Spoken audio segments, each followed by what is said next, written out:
নমস্কার, আমি প্রত্যয়। আজকে সেটআপে একটু আলাদা একটু প্রবলেম হয়েছে আমার ঘরে, যার জন্য তো এখন করব টেক্কার ট্রেলার নিয়ে। টেক্কার ট্রেলারটা সত্যি কথা বলতে আমি জাস্ট অবাক হয়ে গেছি।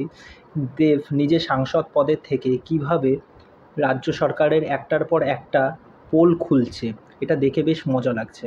মানে প্রধানে যেই জিনিসটা দেখালো কিভাবে আমাদের রাজ্যে দুর্নীতিগুলো হয়। আপনারা ভালো করে যদি দেখবেন, চাকরি প্রার্থীরা মানে এখনও পথে ঘাটে বসে থাকে, চাকরি প্রার্থীর জন্য কিভাবে তাদের উপর মানসিক অত্যাচার করা হয়, শারীরিক অত্যাচার করা হয়, এইগুলো তো রয়েছে।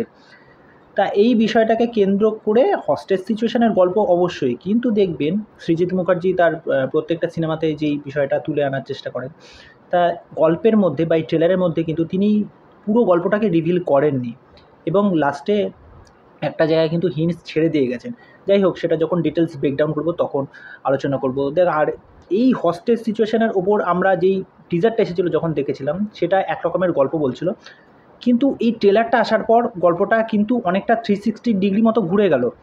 আর ট্রেলারের কী কী positive point, first positive point যেটা হচ্ছে দেব নিজস্ব স্বয়ং। তা দেখবেন একটা মানুষের দেয়ালে যখন পিঠ থেকে যায়, সেই মানুষটা লড়ার জন্য কতদূর মরিয়া হয়ে ওঠে, সেই জায়গাটায় কিন্তু দেবকে বোঝা যাচ্ছে। তার ক্যারেক্টারটা দেখবেন যখন গুলিটা চালাচ্ছে, মানে মেয়েটাকে যখন কিডন্যাপ করছে, সেই কিডন্যাপ করা অবস্থায় ফার্স্ট যখন ফায়ারটা করছে, সে তখন কিন্তু জাস্ট শেক হচ্ছে, মানে কেঁপে যাচ্ছে। তারপরে ওই অফিসে ঢুকে সবাইকে বার করছে।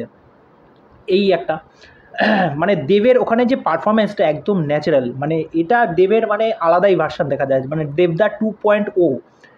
সেকেন্ড যেটা পজিটিভ পয়েন্ট হচ্ছে এই যে ন্যারেশনটা, এই যে গল্পের যে প্লটটাকে সাজানো হয়েছে ফার্স্ট টু লাস্ট।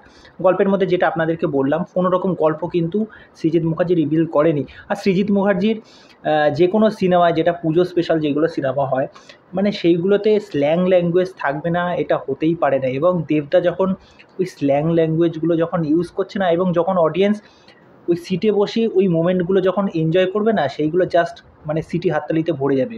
যখন বলছে যে কিরে বন্দুক দেখে বিচি মাথায় উঠে গেল, ঠিক আছে, তারপরে গান্ডু বলছে।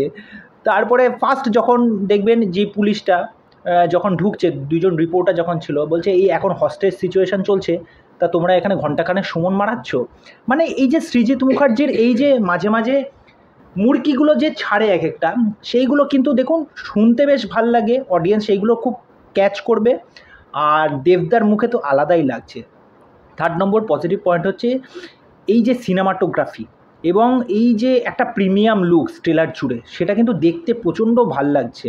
4 নম্বর পজিটিভ পয়েন্ট হচ্ছে ব্যাকগ্রাউন্ড স্কোর, দারুণ লাগছে এখানে। এবার প্রত্যেকটা যে ক্যারেক্টার, সেটা স্বস্তিকা মুখার্জি হোক, রুক্মিণী মিত্র হোক, দেব স্বয়ং হোক, নীল হোক, তা পরাণ বন্দ্যোপাধ্যায় হোক, এছাড়া আদার যে সমস্ত স্টারকাস্ট আছে, তাদের প্রত্যেকের কিন্তু একটা আলাদা কিন্তু মাহাত্ম্য আছে। টোটা রায়চৌধুরী, দেখবেন এখানে দেবই একমাত্র কেন্দ্রবিন্দু। এবং আমরা যে বিষয়টা আমরা দেখতে পেয়েছিলাম যে শুধুমাত্র ওই মেয়েটিকে কিডন্যাপ করছে, তার পেছনে কারণটা যে আমরা বুঝতে পেরে গেছি যে সে তার চাকরিটা ফেরত পেতে চায়, মানে তার চাকরিটা চলে গেছে। এবার চাকরিটা চলে গিয়ে সে কি করছে, তা ট্রেলারের অপর দিকে আমরা এখন দেখতে পাচ্ছি কি যে স্বস্তিকা মুখার্জি এখন দেবের ছেলেকে কিডন্যাপ করে নিয়েছে। মানে আমি তো স্পেশালি, মানে আমি প্রথমেই বলেছিলাম যখন এটা রিভিউ করেছিলাম, যে আজকে তো ট্রেলারটা এসে পুরোপুরি প্রমাণ করে দিল যে দেবের এখানে অ্যাক্টিং স্কিল কোন লেভেলের হতে চলেছে, এবং এই গল্পটাকে কিভাবে সৃজিত মুখার্জি ন্যারেট করেন। পুজো এরকম একটা জুটি যেখানে দেব এবং সৃজিত মুখার্জি প্রথমবার, স্টারকাস্ট দুর্দান্ত, মানে ট্রেলারটা তো ঘ্যামা লেগেছে, দেবদাকে আলাদাই লাগছে। তা আমি তো এই কাজটা দেখার জন্য সত্যি বলছি সুপার এক্সাইটেড হয়ে আছি। আমার এই ট্রেলারটা প্রচণ্ড ভালো লেগেছে। আর সৃজিত মুখার্জির ওপর যথেষ্ট ভরসা আছে। দেবদার এই যে অবতারটা দেখলাম সেটা আলাদাই, এবং যখন স্ক্রিনে যখন দেখতে পাবো, আমি এটা দাবি রেখে বলতে পারি এটা কিন্তু দশম অবতারকেও ছাপিয়ে যাবে। এটা আজকে ভিডিওতে বলে রাখলাম। তা চলুন, আপনাদের এই বিষয়ে কি মতামত সেটা অবশ্যই আমাকে কমেন্ট করে জানাবেন। তা আজকের ভিডিও এখানে শেষ করছি, পরবর্তী ভিডিওতে দেখা হবে। আর হ্যাঁ, এই ট্রেলারটা নিয়ে ব্রেকডাউন অবশ্যই করব, সেটা কালকে আসছে ভিডিও। তা আজকে এই অবধি।